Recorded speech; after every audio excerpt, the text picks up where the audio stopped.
មុននេះអាមេរិកបានឆ្លើយតបមកថៃវិញកិច្ចព្រមព្រៀងសន្តិភាពកម្ពុជានិងថៃត្រូវតែចុះហត្ថលេខាតាមពេលកំណត់គ្មានការកែប្រែនិងគ្មានការពន្យាពេលឡើយហ្នឹងហើយពិធីនេះថាប្តីថៃខ្លាំងអីមើលអាមេរិកតែអាមេរិកថាឲ្យមកគឺត្រូវមកចុះហើយអត់មានមកធ្វើកិច្ចវេះ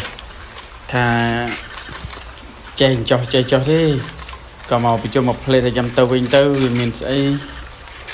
ឡូវមកមែនមកទាំងយប់ខ្លាំងអីតែមិនមកគឺអាមេរិកដាក់តនកម្មហើយសេដ្ឋកិច្ចថៃនឹងធ្លាក់ដុនដាប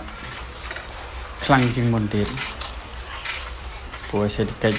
ថៃរសពថ្ងៃនេះគឺអាមេរិកគឺជួយច្រើនហើយព្រោះស្អីក៏អាមេរិកនៅក្នុងប្រទេសថៃច្រើនដែរ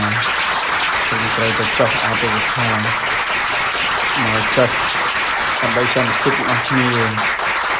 ក្នុងថៃចឹងតែមានធានាអាមេរិកกับជាអ្នកអញ្ញាកដាចេះហើយគឺយើងមានសន្តិភាពហើយគឺអត់មានភ័យនឹងខ្លាចមានទេគឺអ្វីគឺធ្វើទៅតាមកិច្ចព្រមព្រៀងសម្រាប់ថៃនៅតែមិនធ្វើតាមហ្នឹងគឺអាចត្រូវដំបងខាងដូណាល់ត្រាំចឹងយើងមានសន្តិភាពបងប្អូនអើយមានសន្តិភាពហើយចឹងប្រទេសថៃនេះក្លែកពេកចឹងបានទីនេះថាប្តីអាមេរិកដូណាល់ត្រាំនេះគឺក៏មកខ្លួនឯងផ្ទាល់ហ្មងខ្ញុំចឹងទេជំទាវថៃម្ដងឆ្វេងម្ដងស្ដាំនាយករដ្ឋមន្ត្រីផ្សេងហ្នឹងមន្ត្រីនោះផ្សេងហ្នឹងមន្ត្រីនិយាយទៅខុសគ្នាមកអត់ដូចខ្មែរយើងគឺគ្រប់គ្រងតែមួយមកទាំងអស់មកហើយពេលប្រជុំពេលចុះហត្ថលេខាហ្នឹងនាយករដ្ឋមន្ត្រីថៃហ្នឹងធ្វើដូរទីតាំងមកអង្គុយកន្លែងចិត្តដូណាល់ត្រាំគាត់សញ្ញាសោះហ្នឹងសញ្ញាហើយហុចអាกระดาษឲ្យរដ្ឋមន្ត្រីអាមេរិកនាយករដ្ឋមន្ត្រីអាមេរិកសញ្ញាហើយបានចំណុចដូរទីតាំងចង់អង្គុយចិត្តអាមេរិកហ្នឹងឃើញខ្មែរចំណាយខ្មែរទៀតតែក៏អង្គុយសោះណាអង្គុយសញ្ញាមើលទៅទៀតគាត់ដូរទីតាំងហើយក៏ហុចតែបិចមកសញ្ញាងាយទៅមើលក៏សញ្ញាឲ្យដោះដូរគ្នាមកហើយបាត់ហើយ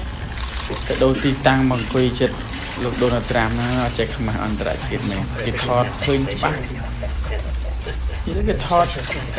ពោះអីក៏ឃើញដែរទៅពេលអញ្ចឹងអត់យល់ចេះខ្មាស់គេដាក់កន្លែងណាយើងអង្គុយឡើងហ្នឹងទៅចាំបាច់ដូរទីតាំងអីក៏អង្គុយសោះទៅមើលកន្លែងឈុតកន្លែងដូរមិនទៅដូរដល់មកនេះកន្លែងនេះគេណែនាំការចុះសញ្ញាអីនៅឡើយណាឡើយក៏សញ្ញាសោះសញ្ញាហុចឲ្យសោះហ្នឹងព្រោះអញ្ចឹងមិនចង់អង្គុយចិត្តវាគេដែរចេះខ្មាស់គេប្រហើយតែចង់អង្គុយមានស្អីខ្ញុំយកចិត្តអាមេរិកដែរចង់យកចិត្តហើយអាមេរិកគេមានទៅគេចឹងទេអាមេរិកតែធ្វើតាមច្បាប់អន្តរជាតិហ្នឹងគេមិនចង់ទៅចិត្តអីជាមួយទៅស្អែកនេះគិតទៅមើលអានេះសញ្ញាបញ្ចប់សង្គ្រាមហើយจะមើលដល់ពេលមួយថ្ងៃពីរថ្ងៃទៀតจะមើលគេធ្វើអីទៀតគេប្រជុំការដោះលែងអ្នកទោសមិនមានខ្មែរបាន18នាក់ហើយជាលោកមន្ត្រីនឹងស្នើសុំឲ្យដោះលែងព្រោះជាញ៉ៃចេះគឺសន្តិភាពហើយអញ្ចឹងអ្នកទោសទាំងសងខាងគឺត្រូវដោះលែងទាំងអស់គ្នាដូចប្រទេសអ៊ីស្រាអែលដែរប្រទេសអ៊ីស្រាអែលអញ្ចឹង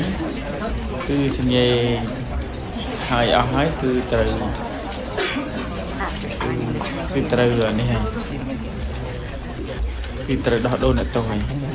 រដ្ឋមន្ត្រីខ្មែរយើងឲ្យគាត់មើលស្អីឲ្យmodel សន្តិភាពមួយឲ្យឯកសារមួយថ្លែងអំណរគុណតែអាមេរិកជួយធ្វើជាសាក់សីញ៉ាកដាលចឹងមើលស្អែកមិនចាំមើល ធ្វើមិនអីមិនទៀតចាំមើលបន្តទៀតបងប្អូន